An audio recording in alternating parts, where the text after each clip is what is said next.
During a focused neuro assessment, you're also going to be doing a cranial nerve exam. So to start off, you're going to start with the olfactory cranial nerve, which is cranial nerve 1. So to test the olfactory nerve, you're going to use an alcohol wipe and put it under their nose. You're going to have them close their eyes and test under each nostril. Can you tell what that smells like? Alcohol. And then this one?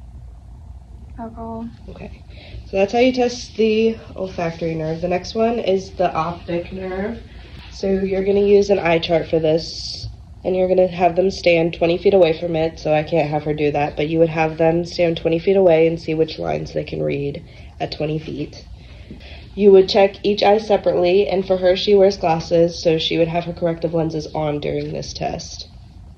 The next one you will do is for the oculomotor, trochlear, and abducens nerves.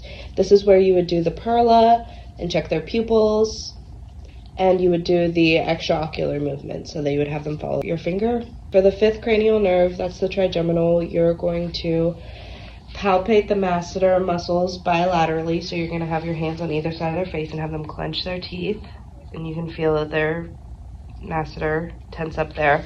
You're also going to do a stroke and poke test on their face. So for a stroke and poke test, you're going to be using a cotton-tipped applicator like this, and you're going to test it on their hands first. So you're going to tell them this is what a stroke feels like and this is what a poke feels like. You're going to have them close their eyes and tell you if they feel a stroke or a poke, and you're going to do this on the whole face. Stroke. Poke. Stroke. Okay. For cranial nerve 7, you're inspecting the symmetry of the face to test the facial nerve. So you're going to have them do 3 different facial expressions. So I'm going to have her smile and frown and then scrunch her eyebrows. Okay, so I'm looking to make sure that her face moves the same on each side. For this next test, this is for cranial nerve 8. This is the acoustic or vestibulocochlear nerve. You're going to stand behind the patient on the side of the ear that you're testing, and you're going to do a whisper test. So I'm going to stand on this side of her. I'm going to have her cover up this ear, and I'm going to whisper 3 series of letters or numbers or a mix. So I'm going to say KR2. KR2. And then she'll repeat it back, and you would test that on both sides. So I'm not going to do this one on her, but for cranial nerve 9, that's the glossopharyngeal nerve, you're going to test their gag reflex. So you would use a tongue depressor and stick it in the back of their mouth and test if they gag, but I'm not going to make her do that.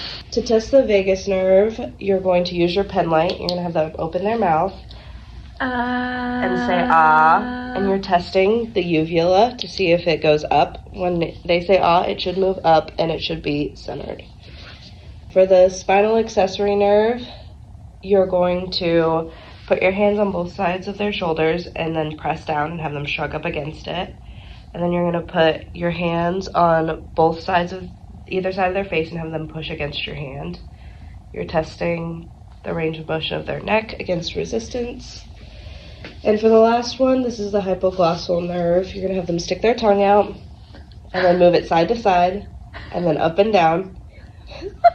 And then you're going to put your hand on their cheek and have them use their tongue to press against your hand and push back on both sides.